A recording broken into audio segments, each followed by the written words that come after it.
tasu.lspacepakhtosarayast nori kisi.lspace.com.au/pakhtosakhawauri.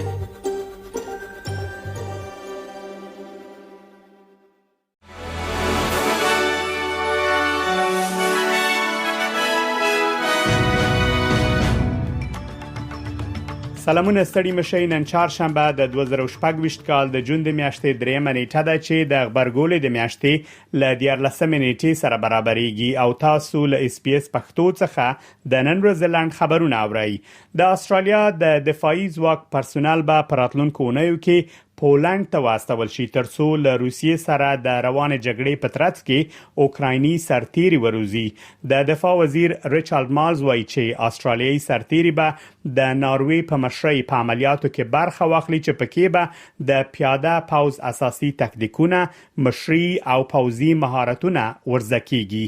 ښاغلي مالز په یو دفاعي سرمشریزه کې ویلي چې د اوکراین لپاره د استرالیا ملاتړ د اصول پر بنسټ د نړۍ د نظم د ساتلو لپاره خورا مهمه دی. دا په داسې حال کې ده چې روسیې په خپل وروستیو پراخو هوایي بریدونو کې د اوکراین د پلازمینې کیف په ګډون په بیلابیلو ښارونو سلګونه ډرون او لسګونه توغندي توغولي دي. د روسیې په وروستیو بریدونو کې لږ تر لږه 10 کسان وژل شوي او تر 100 ډیر ټپیان شوي دي. پوزي کارپوهان وایي چې روسیې په زیاتېدونکو ډول خپل بریدونه په لاندو وختونو کې متمرکز کړي دي ترڅو هم پوزي او هم رواني اغیز تر ټولو زیات کړي ځکه چې هڅه کوي د اوکراین هوایي دفاعي سیستمونه تر فشار لاندې راولي.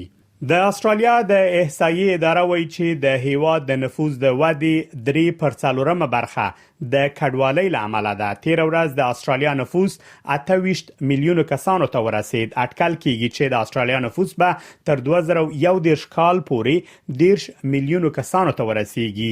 د احصایې ادارې د نفوس پوهنې مشر بیدار چو وایي چې د هیواد نفوس هر کال شاوخوا 1.8% وده کوي.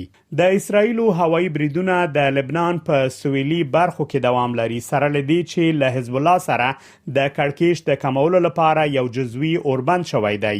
د لبنان د روغتیا وزارت وایي چې لږ تر لږه 10 کسان وژل شوي او له 110 څخه زیات کسان ټپیان شوي دي چې پکې د جبل عمل روغتون کارکونکو هم شامل دي. اسرائیل وایي چې دوی د حزب الله پوزي ضربناوي هدف ګرځولي په داسې حال کې چې حزب الله وایي دوی د لبنان په سویل کې پر اسرائیلي ځواکونو بریدونه کړي دي. د افغانستان پخوانی ولسمشر حامد کرزي د اروپאי ټولنې د مرستيالي او د بهرني سیاست مسؤل کایا کالاس د وروستیو څرګندونو په خبرګون کې ویلي چې د پاکستان اوسنۍ وضعیت او امنیتي ستونزې د هغه هیواد د تګلارو پایله ده چې د تیرو نږدې 4 لسیزو په اوږدو کې له افراطیت ملاتړ کړی دی. ښاغلي کرزي پر خپل فیسبوک باندې لیکلي چې افغانستان د سیمې له هغو محدود هیوادونو څخه دی چې له یوې پیړۍ څخه په زیات وخت کې له اروپאי هیوادونو سره صمیمي او دوستانه اړیکې لرلې دي او تل یې له اروپאי بنسټونو سره مثبت او رغنده تعامل کړی دی. د اروپאי ټولنې د بهرني سیاست مسؤل کایا کالاس د دوشنبه په ورځ په اسلام آباد کې د پاکستان د لومړي وزیر لمرستيال او د بهرنی چارو وزیر اسحاق دار سره په ګډه خبري غونډه کې د پاکستان او طالبانو د حکومت ترمنځ وروستیو نښتو ته په اشاره ویلي چې پاکستان حق لري د نړیوالو قوانینو لمخې لزان او خپل خلکو دفاع وکړي. دا و د نن ورځې لاند خبرونه چې ما مجيب منیب تاسو ته وړاندې کړل. تر بیا ښه وخت ولرئ.